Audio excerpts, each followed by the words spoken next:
Hi, and welcome to my shop here today. It's another sunny, nice, warm day here, 10th of November. It's very unusual weather, but it's coming to an end. The real November is coming in the next day or two here. So, let's see, I ended the last video pretty much convinced that the local oscillator is not oscillating in this radio. Of course, the radio is never going to function properly without it. Sorry about that. I apologize right now for the video that you may have just watched with a bunch of clinking and clanking. And just incidentally, what was happening there at one point was I moved this light into contact with this microphone. Didn't realize it. So I don't monitor the sound when I'm shooting these videos because of numerous reasons. The main one being it becomes so unnatural for me. So I don't hear what you hear necessarily. And by the way, that also includes little funny electrical noises and whatnot that are picked up on the video that you might hear that trigger you to realize certain things. I'm not hearing them here in my shop. I'm not realizing those things, whatever they are. So, and by the way, as a viewer, here's another thing just before we get going here. As a viewer, and this happens to me too when I'm editing my videos or working on them to make them publishable, I often see things that I completely missed when I was doing the work visually. And the reason for that is because when you're watching the video and I'm working away down here, your eyes can go all over the place here. You can look around, you can look at my equipment, you can look at all kinds of stuff. Me, I have to look at the tips of my fingers where I'm working.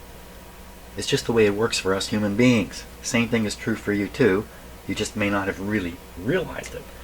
So there are times where I'm working away here and there and maybe a meter is indicating something over here. Now you can see all that, but I can't because I'm looking right here. So just, this is what makes it kind of fun because you can see where I'm going wrong and I can't, and then you can watch to see if I figure out how I made my mistake. And I usually do somewhere down the road, and a few of you take pity on me if I'm really floundering and help me out that way. So great. So no local oscillator frequency here, so I pretty much convinced myself. So I think I'm interested in pursuing that a little bit further at this point. It may not even be true. It may be the way I tested it using my SDR just in fact wasn't even valid. I'm going to do a more certain test to convince myself that there's no local oscillator, and then we'll look into why that is the case. In most radios, there's one key tube, the mixer tube, that also functions as the oscillator amplifier. You need some kind of amplifier to make an oscillator oscillate. And so it's all contained usually in one tube. In this radio, it's three tubes. Three tubes involved in the local oscillator process. Can I put it that way? So one tube is a oscillator. Another tube is a tube that's being used to affect slightly the frequency of that oscillation as a automatic frequency control, which I'm quite interested in how that works, so we'll be looking into that. And then of course there's the mixer tube itself with the extra grid to take in the local oscillator and mix it in with the antenna signal. Three tubes involved, where usually there's only one. So that's unusual. And I think that's probably indicative of the age of this radio, and maybe that's what it is. I mean, there could be lots of engineering reasons for having done it this way. It was three more tubes. Remember, these are tube selling machines that went out into people's homes, and then companies started selling those people tubes. These are tube selling machines. So you need a lot of tubes in your tube selling machine if you want to sell a lot of tubes. Is that why they did three? I can't imagine it. I can't imagine that's the case. That just sounds crazy. But nevertheless, they use three. And also, as we discovered early on, this radio has this very unusual automatic frequency control circuit in it that I'm so curious about. And guess what? No local oscillator. So something's going on here which we need to look into. And I think the first step really is to study up on the schematic and look more carefully at what's going on.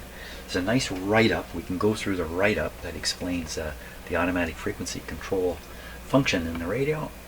And then we can look at the radio and try to sort out, well, what may have happened to this radio. Could be as simple as an open resistor. Some of my tests have suggested the lack of B plus in the radio. I'm not so sure that's valid either. So I know as I go forward, these dusty, foggy things will get clearer and clearer. And maybe even some wrong thinking I have in my head will get knocked out and replaced with the truth. The truth. Don't we need the truth? There was a sign in the back of my grade 7 class, my grade 7 literature class. Just an 8.5 by 11 sign stuck on the bulletin board. Never talked about, never discussed, just sat there. Every day I came in and looked at it, and what did the sign say? The sign said, "The truth is still the truth, even if it hurts." Boy, and I hung on to that wisdom all my life. Yeah, so I'm sharing it with you. The truth is still the truth, even if it hurts. Okay, wow, I'm totally, what are we gonna, oh yeah, that's right, look at the schematic here. Okay, so here's the schematic, and by the way, did I mention in my last video that someone named Garrett sent me this link to this website? You can see it up here on my computer, worldradiohistory.com. Very interesting website, endless supply of information. You can read yourself to death on that website. So in that website is this book. I think I flashed this by on the last video. So, and in the book are various radios, Westinghouse radio models, including the one we're looking at right here. So when I said there were 3 tubes involved in the oscillator circuit, there's really 4. You really have to include the detector tube way over here. Detector tube, these 2 tubes, and then the result, if you like, is fed into the mixer tube. So really the function is coming out of here. And I think if we look, we can find a wire coming all the way from there over to here. So that's the connection through there. Let's zoom in on this part and take a look at it, and then we're going to read the fantastic detail that's just below on this. So here we have all the oscillator coils. We have the switch arrow here. We have the mystery wieners. Oh, so this one has a rating. Oh, this one says C6. So these are capacitors. Not exactly sure what they're depicting here, but I imagine it'll come clear as we go. Okay, these are iron cores that get adjusted in these coils. See, this coil has no core, but it has one of these wieners on it. Okay, good enough. Now, somehow this tube, oscillator, I can't read the word there. This tube is responsible for manipulating the local oscillator a little bit up and down. And what is it getting? So that's the signal grid there. It is getting this something from way up here. What would it be getting from up here? From the, so there's the 6H6, so it's going to get a rectified DC coming down here. Maybe this capacitor is smoothing it out. So you get rectified, so you get a DC signal on the grid. And then what's the plate doing? The plate is heading back this way. It's getting its plate voltage here. No. Okay, not sure what's happening right there. Plate, round, down, up, over, down. Capacitor down this way, big resistor down to this lower wire, and you can bet the lower wire is a B plus or something of that sort. High voltage wire here.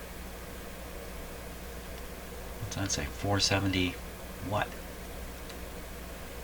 Probably 470K. Probably a big resistor there for isolation purposes. So, you know, I could look at this all day. I'll never figure out how this is actually working. This is some clever thing engineers came up with, and luckily they took the time to describe it here. So I don't have to try to figure it out. So I looked at this earlier, and what I noticed is there's two stories being told here. There's an upper story with 4 chapters, the number 4, and then there's a lower story with 3 chapters. I'm gonna guess you read through this way, and then read this one down here. Oh, look what it says here. When receiver is correctly tuned in, 1, 2, 3, 4. When receiver is incorrectly tuned in, 5 kilocycles high. And that's a 1, 2, 3. So there we go. Excellent. Okay, so let's say we've tuned in the signal properly. This should have a neutral effect then on the local oscillator, like this oscillator control tube shouldn't be affecting things. Let's read it. IF signal developed here is 460 kilocycles, and this voltage is applied across points A and B. A and B. There's B. You can see the output from here. Whoa. Where's A again? A. Where'd A go? There's B. A. Between A. Oh, I'm already losing it. The output of the IF voltage is applied across points A and B. So here's the output. One part's onto this point A, and the other part is onto this point B through this wire. Okay, so I got that. So there they are. What about it? Voltage acting across R13 and diode number 1 is sum of voltage applied across points AB and voltage applied across upper half of L25. Oh my god. Okay, so I'm going to read through this once. I'm not going to try to understand these as I go. Voltage acting across R12 and diode number 2, there's a number 2, is sum of voltage applied across AB and voltage across the lower half of L25.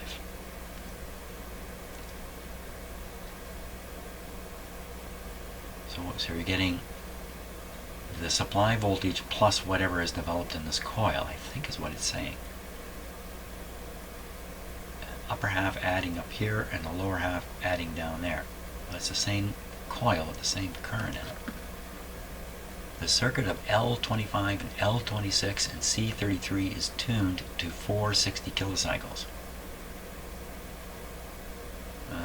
Okay. The induced voltage across each half of L25, that's down here again, has an equivalent phase relationship with respect to the voltage applied across A and B. Consequently, the resultant rectified voltage across R12 and R13 are equal and opposite the AFC voltage from C to ground is 0. Huh? Okay, I'm not going to try to understand it. I'm just going to read through it so I know what kind of words are here. Number 4. Grid of control tube is connected to a point on the oscillator tuned circuit, and the plate is connected to the high end of the oscillator tuned circuit.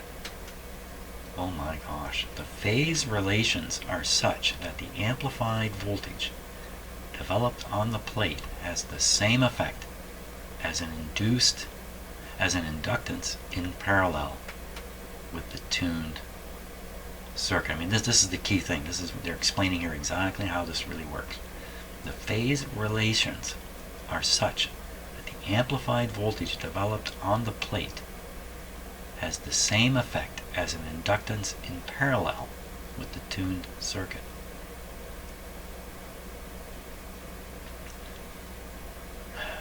So I think what they're trying to say is that this thing will behave like an inductor based on the phase shifts that are occurring through this circuit. I think that's what it's doing. To oscillator grid. And that's that little switch on the front of the radio, I'm pretty sure. So this is kind of a feedback coming out of the IF, being processed here, shoved back towards the front of the radio to manipulate the oscillator grid voltage, I guess. Oscillator grid? No, this is supposed to look like a different impedance, a different inductance being applied to the grid. Let's look at the oscillator grid here. So look at the oscillator grid, and you're switching onto these coils. And so the output from here is fed back. This is the manipulator tube into this coil.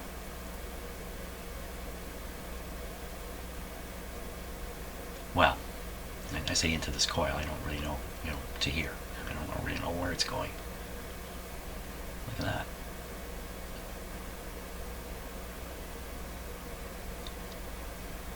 Yeah, okay, I'm sort of getting it, but not getting it in great detail. If I'm going to troubleshoot through this, well, I'm going to it's an iterative process, right? Each time you comb through the stuff, you pick up a few more facts, and maybe shed a few misnomers.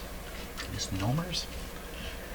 A few incorrect ideas. Okay, let's read what happens when you've got the radio poorly tuned. IF signal developed here is 465. And this voltage is applied across points A and B. It's 465 because they already said you've incorrectly tuned it in at 5 kilohertz off. So now we have a 465 signal at A and B. The circuit of L25, L26, C33 is not in resonance with the induced voltage. No, because it's tuned to 460 rather. It's tuned to 460. This causes the voltage across the upper half of L25 to become more nearly in phase with the voltage applied across A and B, and increases the rectified voltage across R13. Where are you, R13? Rectified voltage. There's R13. Point C and point B.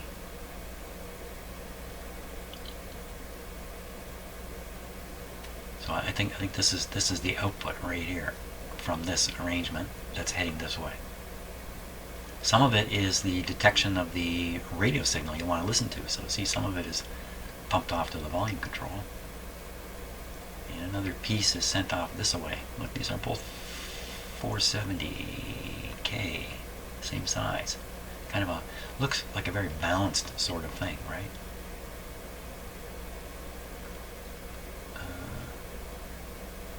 Really large resistance here, 10 megohms, 2.2 megohms, to RF detector and IF grid bias. So this is basically the AVC voltage coming here, and they've divided it here to get it in the right range. 15 volts. Oh, 15 volts. Oh, so maybe they have a 15 volt fixed bias, and then it's pushed higher or more negative by the output of this. So something like that may be going on. To RF detector and IF grid bias to what? To W6G. Oh, W6G. Okay, so that's actually the magic I think. To 6G5 to, yeah, I don't know what the W is, 6G5. So here they're driving the grid of the I slightly different than the others, slightly different voltage. Really heavily engineered radio here. Some smart people were involved in this. This causes the voltage across the upper half of L25 nearly in phase. it also causes the voltage across the lower half to become further out of phase. The voltage across A and B, and decreases the rectifying voltage across R12. R12 is probably, yeah, this one.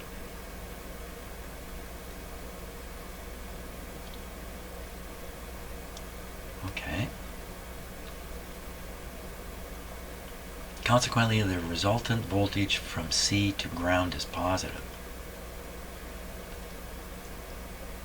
The AFC voltage from C to ground is 0, is positive.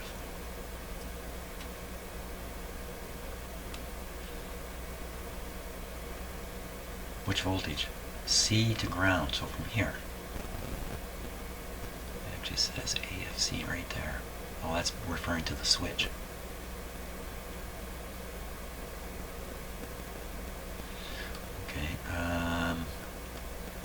Now, this positive voltage decreases the bias on the control tube and increases the amplification. This has the effect of increasing the equivalent inductance across the oscillator tuned circuit, and consequently lowers the oscillator frequency so as to correct the error in the dial setting.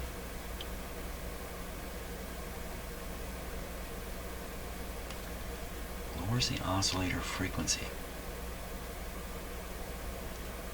Now, they haven't said it here, but what happens if it's the other way around? Well, what if you've tuned to 455? I'm sorry, if you've tuned to, if you've tuned at 5 kilohertz low, you get a negative voltage up here? That would make sense, wouldn't it? When the receiver, just keep reading, Jim. When the receiver is tuned too low, the AFC voltage becomes negative and results in the opposite corrective effect on the oscillator frequency. It will be noted that the automatic frequency control is applied to the broadcast band only. Broadcast band only. And that two switches, S4 and S7, are provided to short circuit the automatic frequency control voltage when its presence is not desired. One switch, S7, is mounted so that by an inward motion while turning the station selector, the AFC voltage is removed. You know what? I discovered that switch yesterday and didn't comment on it, but I will today. Thus permitting the station to be tuned without a dragging effect that would otherwise exist if the operator attempted to tune past a powerful station to pick up a weaker one. In other words, the radio is going to hang on to the strong station. Well, again, I don't fully understand what's going on, but I understand now that it's phase relationships that are critical in this whole affair, and that this tube is acting like a fake inductor, fooling the local oscillator to thinking that its main inductor, not necessarily this, but its main oscillator inductor is being altered in value. Okay, the control voltage appears here. Control voltage appears right across the switch. Now this is the switch on the front that has a knob that you turn on and off, and this switch is mechanically defective, so it actually swings way past on, and so that's what's going on with that one. We've seen that one. This one here is a funny little switch I only noticed yesterday. I only paid attention to yesterday, which I will jump to right now. Okay. So the one switch, the main on-off switch, is this one, and that would be on, and that would be off, and this would be a problem. So actually, when you go to, it would be off, on, and then off again. It would be off all the way up here. So this is and the effect of this, turning on the automatic frequency control is probably fairly subtle. So somebody could be doing this, go, well, what's this switch supposed to do, and never figure it out. But that won't be me. Now the other switch is this one, right here. So you can kind of see the typical kind of contact switch. I don't know what to call it. Contacts coming down here. This is what they were saying you can do. If you tune like this with the AFC switched on, then the radio is going to grab and hold signals, and you're going to have a hard time, especially getting to a weaker one just past the stronger ones. What would really happen? To defeat that while you're tuning, you just push like that.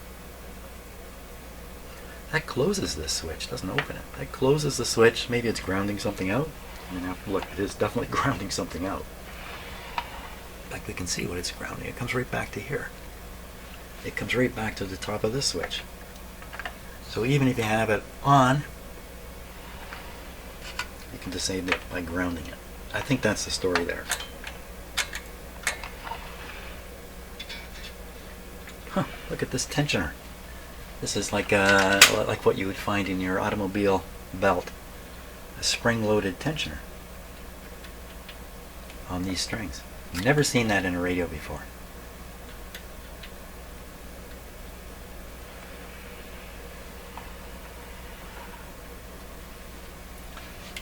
Okay, so I think now it's time to verify for sure the local oscillator doesn't work and then figure out how come. Okay, I think I figured out what I want to do here. I think the first step in checking the oscillator is checking the oscillator tube for B+ voltages. The oscillator tube is this one. The oscillator manipulator tube is up here. They're both the same 6J5 tubes. So this guy, I'm just gonna let you look right at my computer screen here, just like I do. No, not like that. How about, that's not right. We don't want to look at that. We want to look at that. Okay, what a lousy way to show something on a computer screen. But so this is the oscillator tube. This is the tube voltage diagram here. And down at the bottom here, the two pins that are near the back, 175 volts, plate and screen. We're going to check those and see if those are really there. That's what I want to check. Of course, we're doing this with the external power supply. I still think it's completely valid though. Okay, so I got to start this radio up now. Go through the right process here. First, switch on the heaters. Why am I singing? Why is that? I don't know. Maybe it's because of certain political changes that are occurring in the world, lightening my mental load here. And we need that. I'm not listening here.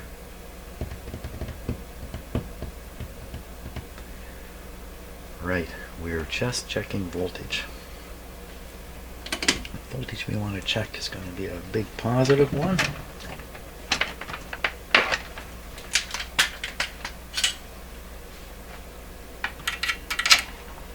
Big positive voltage.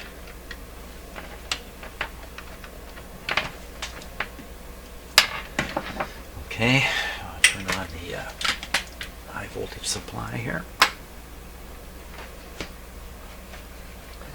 So 117 volts being fed to the radio. It should, once it's switched on, the heaters should be on. The lamps should be on. No lamp is on because I think it's on the broadcast band. No, it's on the 11 megacycle band. Hold the fort. How come no light is on up there? How come no light? How come no light? So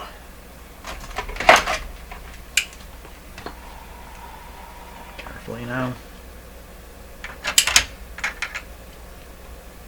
Yeah. There we are. The light's on. Broadcast band. We're on the broadcast band.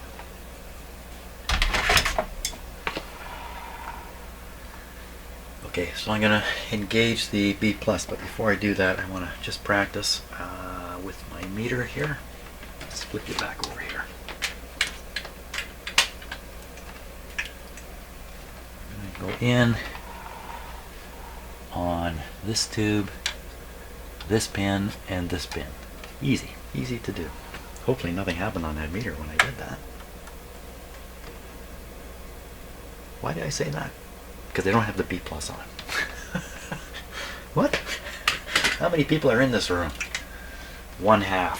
Okay, here we go. Okay, watching the meter, the current meter here. Hang on a second. Less light is better. Better for you. So watch this meter for current. the last time it... Hello? Hello? What? What am I hearing in here? Hello? Hello? What is going on? I can hear my... Hang on a second. What is happening here? Hello? Okay, so I put on some headphones here so I can hear my voice in the headphones. So it sounds fairly normal. What? Hello? Hello? Hello? What's happening here? My voice is coming out of something in this room. What? What? What? What? Hello? Hello? Hello? Hello? Hello? What's happening? Where could my voice be coming from? Never mind the radio. Something really weird's going on. Hello, hello, hello, hello, hello, hello, hello, hello, hello, hello, hello. You know, every time I say hello, I have trouble hearing myself. Whew.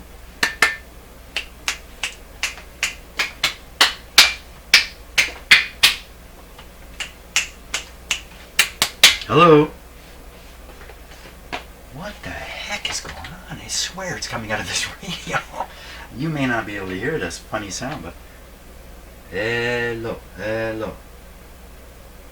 Maybe I try a different word. Goodbye, goodbye, goodbye, goodbye. What in God's name am I hearing? Hello? Okay, wait a minute. Let me cut down my microphones here. Well, that removed it entirely. Where? Oh no, this is going to be the weirdest thing you're watching here. Me trying to track down some ghostly voice thing going on. I need a different source of sound here. Let me put on this radio.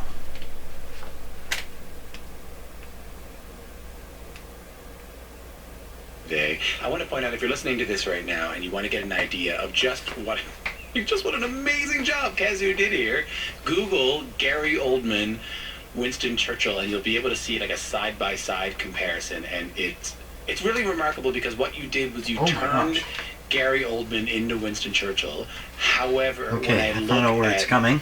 Winston Churchill in this film, I still see a little bit of Gary Oldman. You know, like I can... The sound I'm hearing is coming out of those ceiling speakers here.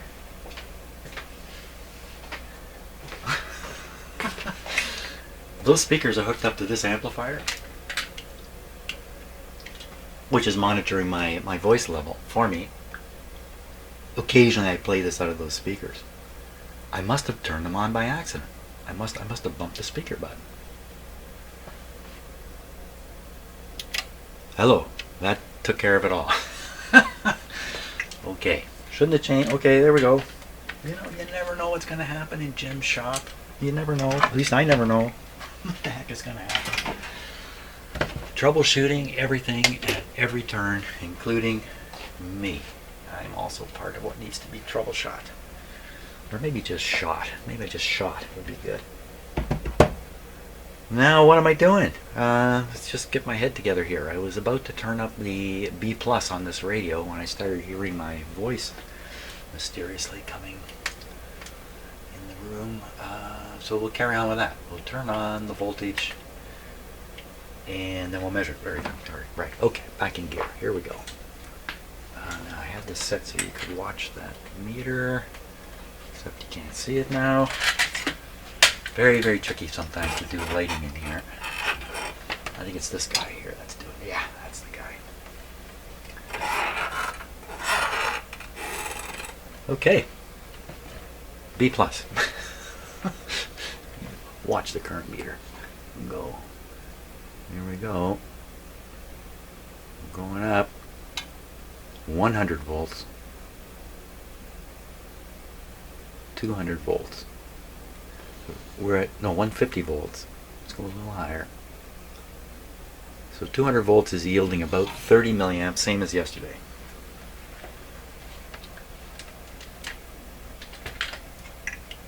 question would be, is there B plus? Okay, so first I check the B plus on the B plus wire coming over. So on this meter it's 175 volts. Now we'll go on the plate.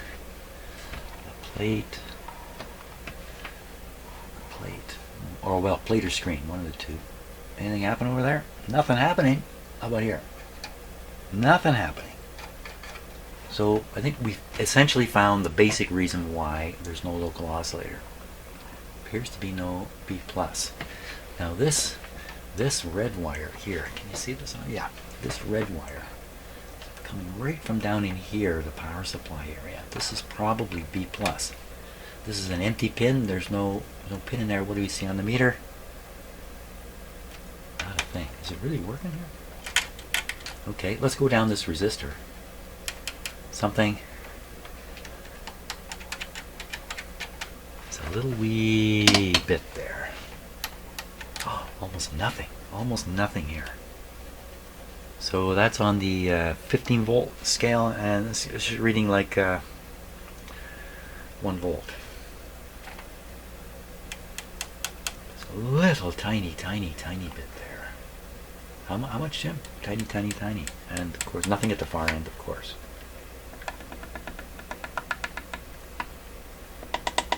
Start again. Ooh, watch out for the scale. 150 volt scale. Just over. About 60 volts. And then almost nothing. What's this guy?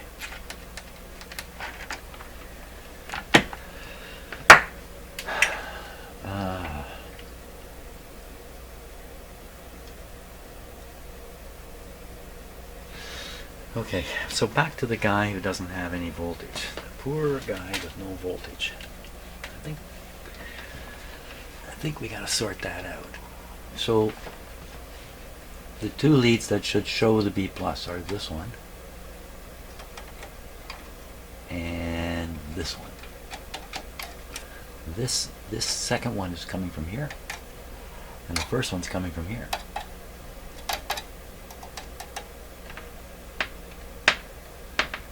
It just seems a little strange. If both the screen and plate are hooked. See, now look, you see the big wire here? There's a small one in between. The small one's hooked up to this terminal and this terminal.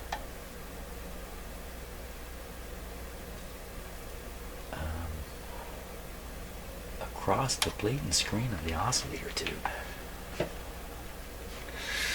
Could be, like tubes have a standard way of being utilized, but there's other ways to utilize the screen and plate in tubes. Sometimes they utilize the screen as the plate. Things like that can go on, especially in funny circuits like oscillator circuits and the like. So what I see in there, I see this capacitor. Somebody's got to have some voltage here. But that's the wrong tube. So we'll have to track back on this red wire. Nothing on the meter.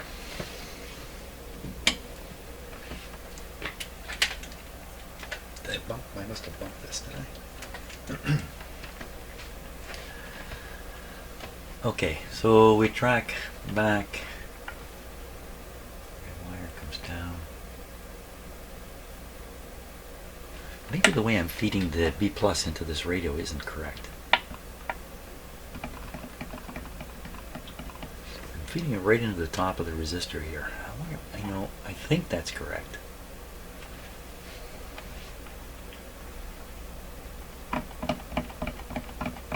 Maybe the problem here is me and what I'm doing, and not the radio itself. So I'm going to double check this. Injection point for B plus, and look and see if that really does make sense. Maybe I made a mistake. So I'm going to jump over to the schematic here. So the B plus injection point is somewhere down in here, and I picked the big long resistor in one end of it. Here's the big long, apparently this is called a canned resistor, C-A-N-N-E-D, canned, as it's in a can. I'm connected here. I'm injecting B plus here.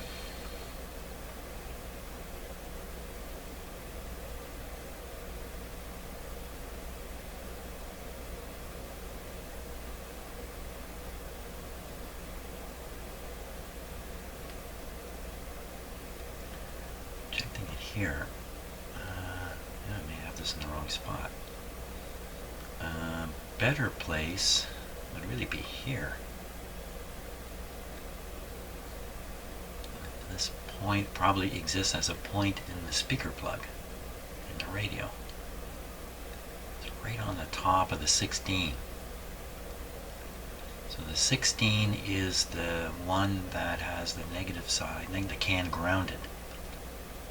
So if I go on the positive terminal of the capacitor that is grounded, I should be feeding right into this point. Let's try that, see if that changes everything.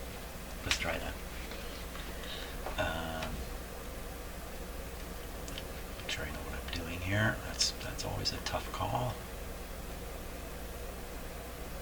I got all excited because I thought it was easy to do. Why did I think it was easy to find this point? Because it's the top of this capacitor. Come on, Jim. What do you got? 16 microfarads. Okay.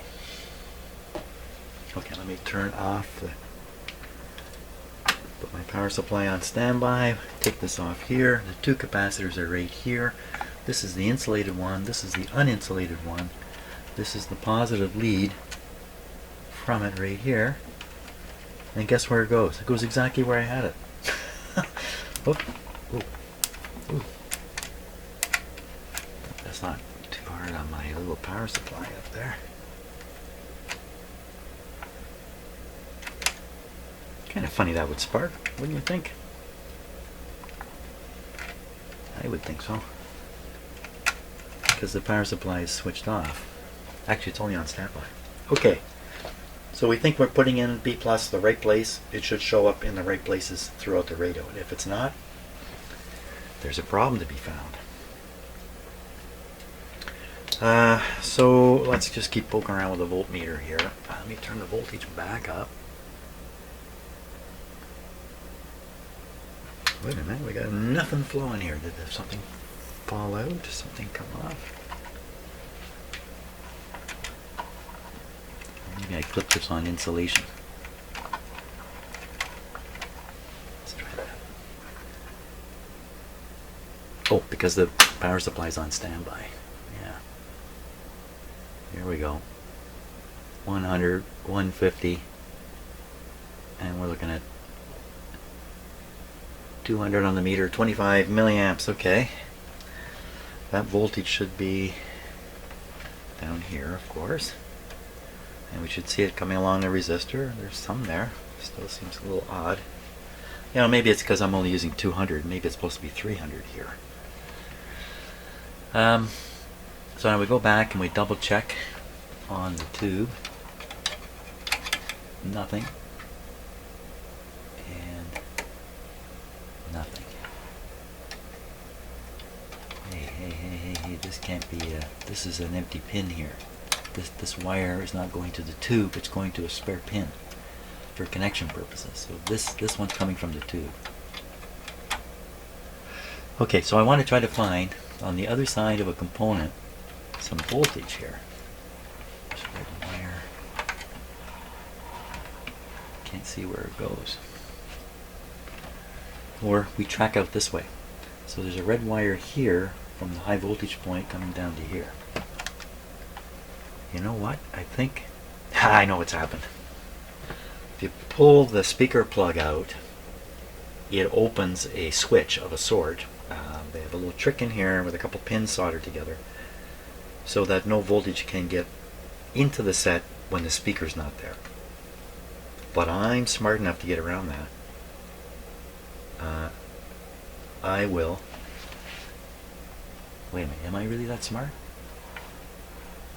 No, that's questionable. I cannot see for sure just where the B plus should be leaving, but how much you want to bet it's on this wire here. And it's all bundled up in there. This is a case for a close-up camera view of the situation. Let's do that. Let's see what we can find out. A good close look. Now, I gotta make sure that B plus is off.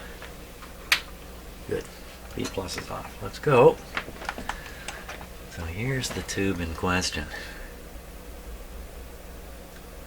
This is the oscillator tube. Hey, there is a pin in that. There's a pin everywhere but the one down here where the red wire comes in. You'd have to guess that red wire's got to be carrying B plus. Look at this orange one, carries on, and on and on and on and on and on. Probably showing up way up here. Probably conveying B plus up here. So if we leave the tube and go to the socket now for the speaker,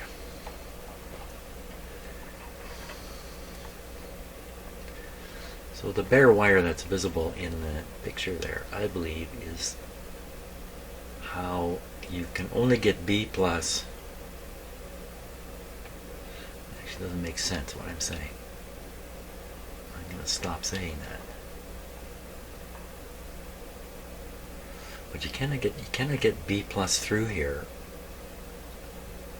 with the speaker unplugged, because it's looking for that field coil, and I've gone and, I've just applied the B plus too early in things. So assuming it's going in here, it's coming out of the other side. Yikes. Right. How am I going to know where to stick the B plus in for sure? I mean, can't get this wrong. Lots of sad things can happen. You know what I could pick a tube, like maybe even the oscillator tube, apply the B plus where it's supposed to go, and it would find its way into the rest of the radio as long as I'm on a main line. And that sure looks like a main line there, doesn't it? But then that's kind of a crazy way of doing it, because I'll put the B plus right where I'm checking for it. So I want to put the B plus somewhere else. How much you want to bet I do this and B plus goes throughout the radio, because I don't think it's getting anywhere in this radio. Let's check that. It's not getting anywhere. So not only is the oscillator not working, nothing's working in this radio at all. That's probably the state of affairs here. Probably really messed up. Didn't I hear sounds coming out of the speaker when I had it hooked up? Okay, B plus back on. Okay, so the objective now is find the B plus anywhere in the radio. Anywhere in the radio.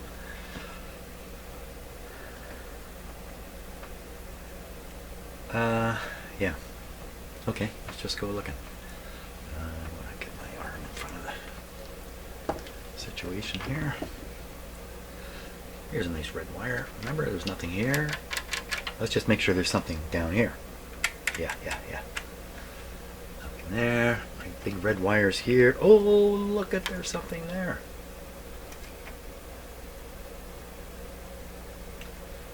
B plus there. And it's on wires, so how can it not be all the way down to here? There it is. This rather odd airborne wire here. And we follow it a little more. Would it be here? Why is it not here? Probably not supposed to be there. Red wire up to here. This was the plate of this tube, had no plate voltage on this red wire. This wire goes back on an orange one, goes down, loops up, and comes right here. So we have nothing. So we have some somewhere and some nowhere. That's kind of weird. You'd think once you get B plus into the B plus chain, if you like, it would appear everywhere.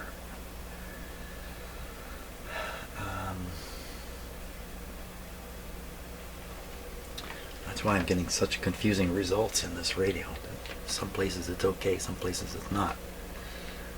Okay, so where's this guy get his B+? Right there. And where's this guy get his B+? Eeny, meeny, miny, moe. Right there.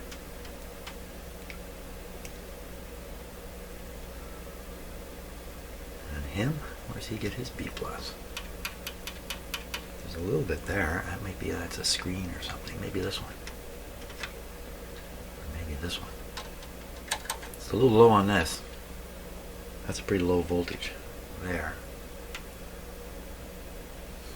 Maybe here. No?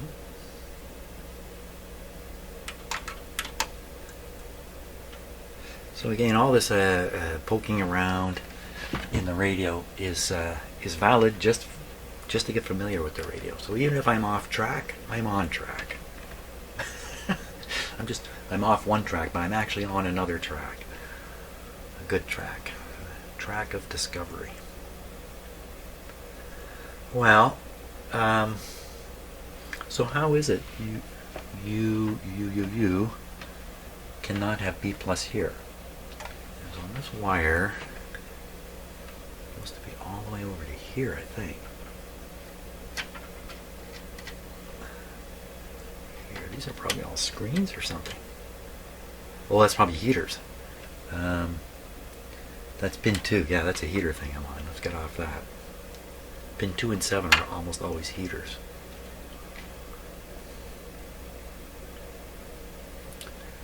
Up in this tube, this would be the plate here. I may be going over the same territory, and then the plate is here. Oh, this is the one of the IFs here. Another IF, and then over here on this tube would get its plate voltage, goodness knows from where.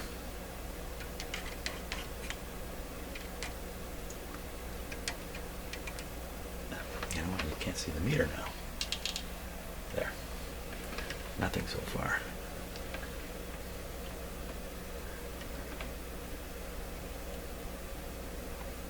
Can't see the meter doing that. Nothing on this. Well, you know what? This is the diode here. It's not likely to have a plate. It may not have a plate voltage on it. We'll get back to this tube. So this is the oscillator manipulator tube. This is the one I'm pretty sure has no B+ on it. Let's just see if we can verify that craziness. There's going to be an open resistor in this radio somewhere. So I know you can't see the meter, but that's a grid. That one's grounded. No voltage on that tube. So you have both the oscillator tube and its brother are missing their plate voltages. What would they have in common that the others don't? I think it's schematic time. So we're curious about the plate's voltages here. Let's follow the oscillator plate back.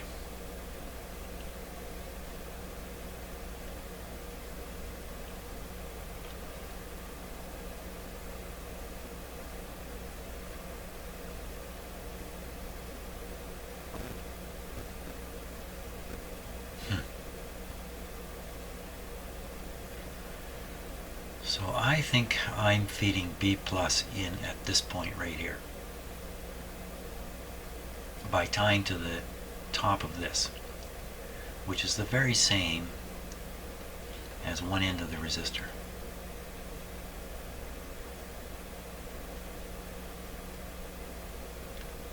Feeding it in there, the B+ can go this way on up into the output transformer up there. So it's coming. So this guy. Yeah, but that's not the guy we're worried about. This bottom line here, coming back from the tube, hooked up here. This comes down. This is a connection over to here, less filtered. It's on the poorly filtered side of the power supply. Great big 20,000 ohm 2-watt resistor here. They have that in common. The plate of this one. Let's follow the plate of this one. Where's it going? It's going the wrong way. It's going down here, up here. Oh my gosh. Through this coil, through this big resistor, another 20,000 ohm resistor, and then to here. So this plate is getting its power from here through this resistor. And this plate is getting its power through, oh, careful man.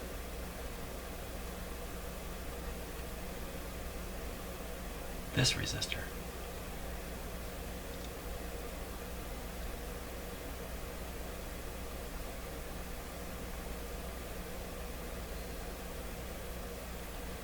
If I can find plate voltage on the 6F66, whatever it is, that proves power right to here. It proves this power.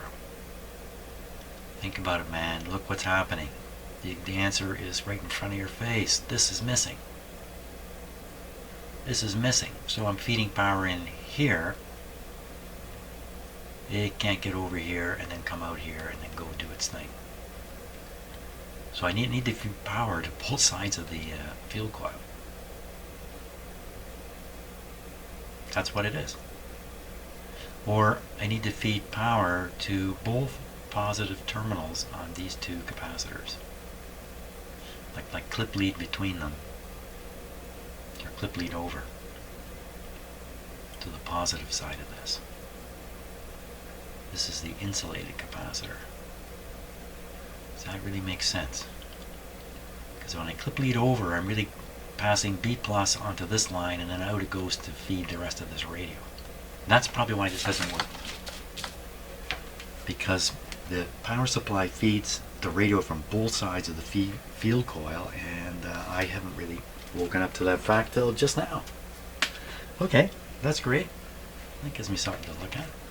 So, keeps hope alive. Turn off the power before you give yourself a shock. So now I need to jumper from here to the positive terminal of this one over to here. And it looks like that would find its way through a wire onto this wire, which is then heading up to all the stuff that's not in play. So I need a good clip lead here. Maybe a little bit of current flowing on it.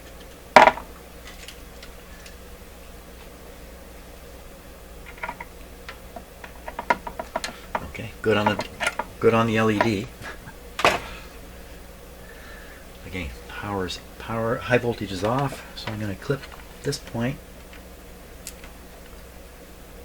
and carry it basically to the other side of the field coil. And what did I say that was? That was going to be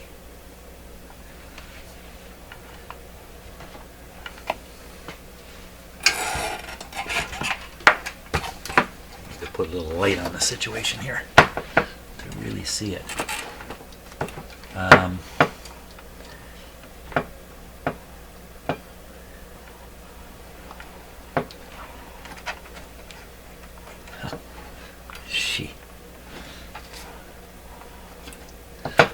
Yeah, so this red wire is coming to this tube socket here.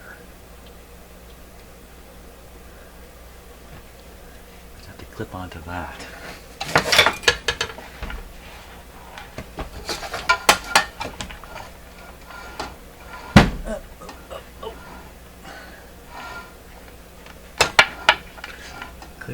Clip. Oh yeah, that's it. That's it exactly. I could clip it in here, up under there, Wait a minute. Yeah. Nope. Yep. Or I go right on here. What am I doing? I'm straining too much. We're going up here. It's just the other end of the same wire. So that's going to put B plus onto the rest of the radio. The radio may work now. It may work. It may work. Okay, well, if that's going to happen, we want to listen to it. So I got to hook this guy back up. I had him on the grid. Anybody remember the grid? The grid was 3 up here. The grid wire, hey, up here. Grid wire is obvious because it's the shielded wire coming from the volume control. So put this on ground here.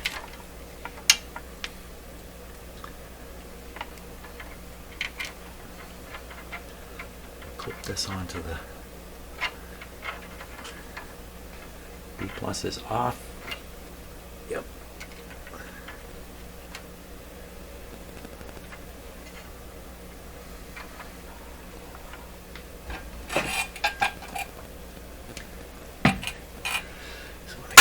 Shorts in there.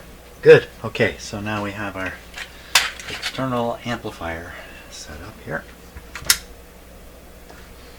And that turned on to power this morning. Okay. Volume's down. What's it sound like? Nothing. Good.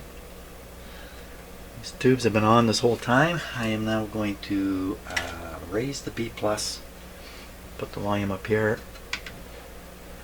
Make sure everything's connected. Yeah, we heard the hum when I turned it on. I'll raise the B plus, and this thing should sound like a radio. Anybody want to put your money on the table? Get your money out, because this is a big moment here. Big moment in my shop. Here we go. Ooh, that was interesting. You may have seen it. This meter shot right over. Like that. There we go. Oh! It's a whole different picture now. It's a whole different picture now.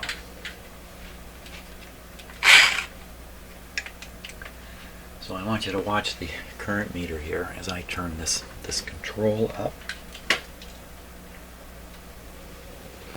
And this is the voltmeter, a very inaccurate voltmeter. Current is just rising up. So see it relax back? Charging capacitors. We'll go slowly here.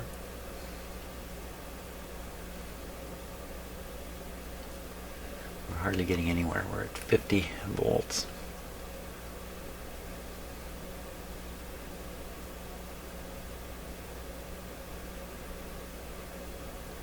$30 milliamps. Hardly got any voltage on this radio. Oh, anybody hear anything?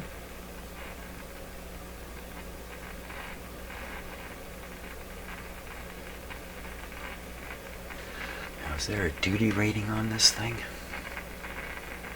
I thought I saw one once, a duty rating. We're going to assume that as long as you're below the red line, it can just run continuously. Go a little more voltage. We have 50 milliamps falling a little bit, and the voltage according to the meter there is 75 volts, which is very low. But listen, I hear a radio. What do we really hear here? Here. Tuning. There it is.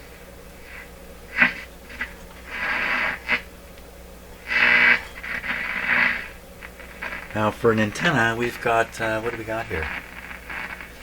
For an antenna, we're using a signal generator. That's not a very good antenna.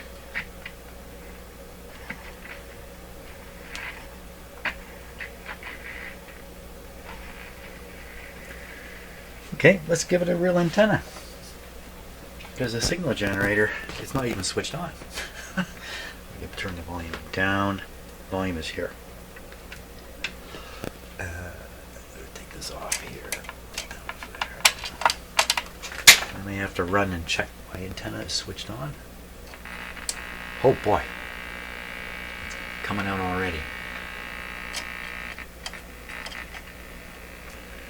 She's chewing something there.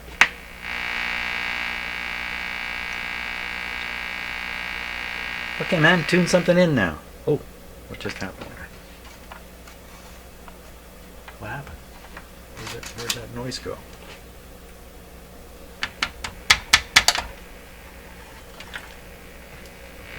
I'm not sure what happened, but nothing unusual about that. I definitely have the antenna on the antenna terminals.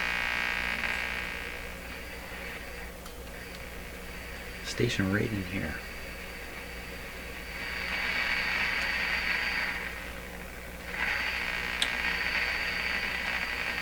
There it is.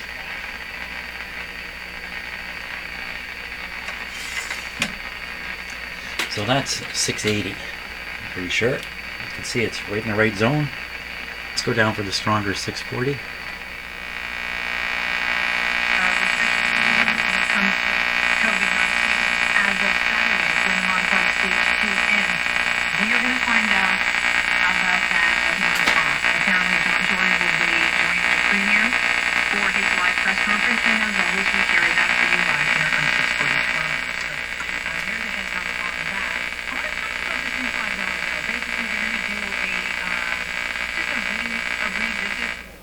Let's try some more bands.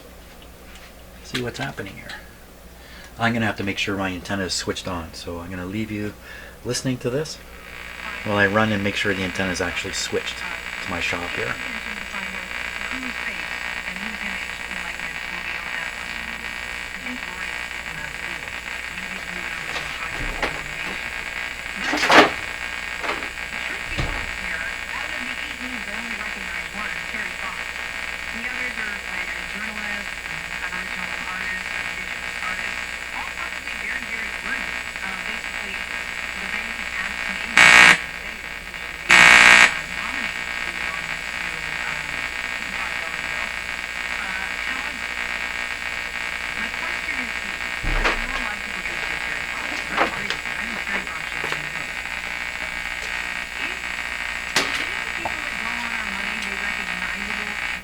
Okay, antenna's switched on. That's what we're going to get from the broadcast band. Let's try another band here. Where's that big wrench?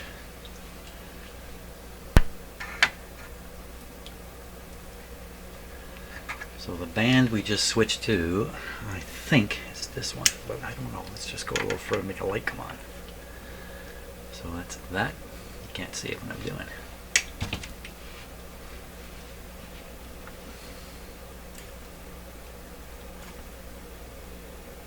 There we are. We'll start there. 6 megahertz. We shouldn't really have anything there. Wow. It shouldn't be quite that quiet. What's happened here? So, wow. That's dead silence. What happened? Did the radio... Okay, leaving the volume up a little bit.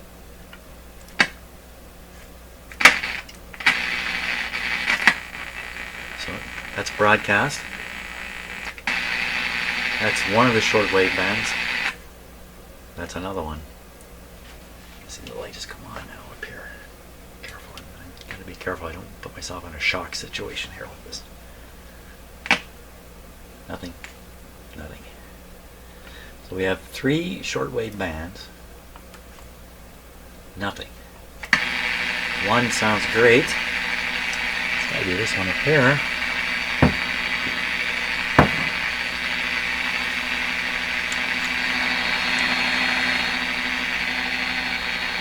Doesn't sound great.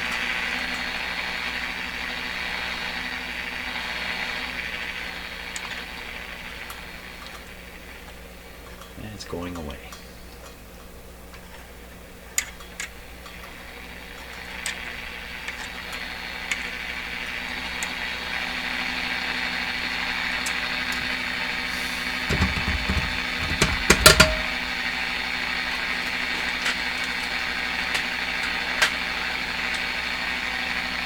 I think I may stop here. I've surmounted my problems here in getting the radio to operate. Now it's operating.